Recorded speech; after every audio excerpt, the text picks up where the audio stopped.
Hey guys, Rob here for Beyond the Brush. One question that I've seen asked in a lot of forums and to a lot of painters is, how do I thin my paint? How much water do I need to use in my paint to thin it to the right consistency for painting? And there is no simple answer. It entirely depends on the consistency of the paint, the materials the paint's made out of. You may need a special thinner, etc., etc. I'll show you what I mean by consistency of paint. Here I have a pot of one coat black from Watercolour. This is their highly opaque paints, and it's very, very, very thin. So I'll put a little drop at the top there, and you can already see it's just spreading out. There was literally a drop. I didn't even squeeze the pot to get this out. And as you can see, it's just spreading out, and you can see it filling in. When I try and make a gap in the paint, you can see it just filling in that gap. That is pretty much the consistency you're looking for to paint with. I would be entirely happy to paint with that consistency. This is just a white tile, by the way. Whereas something on the lines of the Vallejo model colour paints, if I put a drop, say, over here, you can see that this is a lot thicker. It's spreading out a little bit, but not too much. This paint is a lot thicker, and you can see that when I spread it out like that, it's not really doing too much. I've washed my palette recently, which is why it's doing that spreading out thing.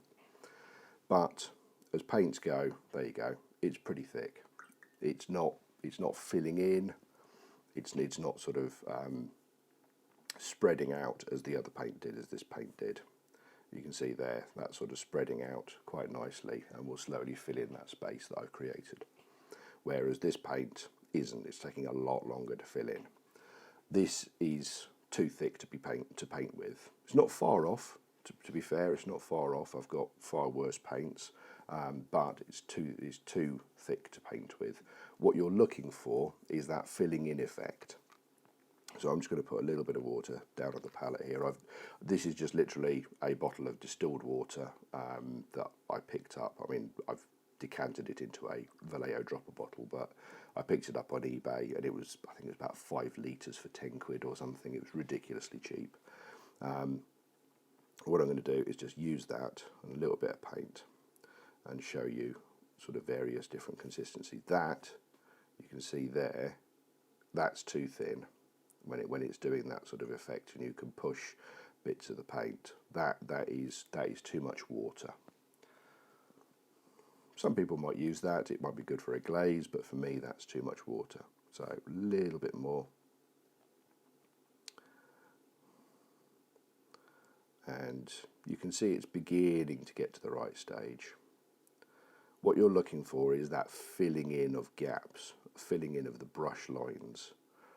So you can see when I drag the brush through it, you can see it sort of collapsing. You sort of see the paint collapsing in and filling in those gaps that the paintbrush has created. That's what you're looking for. That kind of consistency. This kind of consistency, I would be happy to paint with. This is pretty much the right level of consistency. Maybe a bit more paint in there, just to sort of thicken it up a tad. But that's good. That's a good level of paint. I didn't need a lot of water. You saw it was literally like a brush load of water. Whereas I've got much thicker paints. If I grab one, see here, I've got much thicker paints. I mean, this is practically it's not going anywhere. You can see this is ridiculously thick paint. It's also not mixed very well, unfortunately, but you can see it's just ludicrously thick paint. So that's going to need a fair amount of water to be able to thin it down.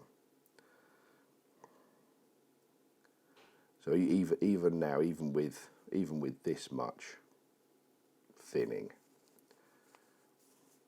it's still not an ideal consistency. You couldn't really paint with that. It's a bit too thin.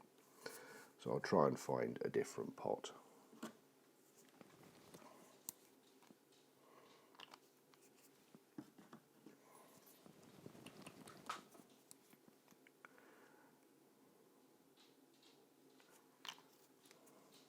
and I've just plopped that straight into my water because obviously I can't see water on a white palette. However, you can still see, even though I've put it straight into the water, this is still a thick paint.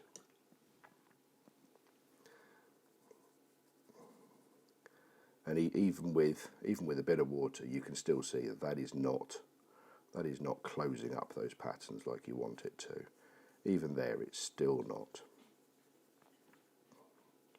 And there, it's just about beginning to. That I would possibly paint with. That's a little on the thick side for me.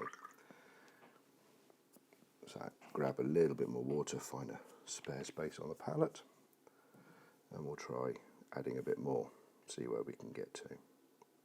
So there's a good consistency. You can see it's, as you drag the brush through, you can see it's filling in those lines as you drag the brush through. That's pretty much a good consistency.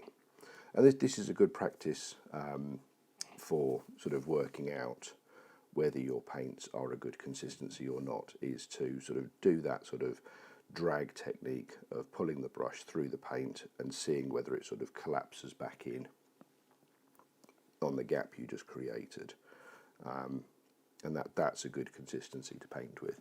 Now what you will find obviously is that mixing water with the paint sort of lowers the opacity of it, so what you're going to find is that you need a lot of or sort of several coats of paint to actually cover.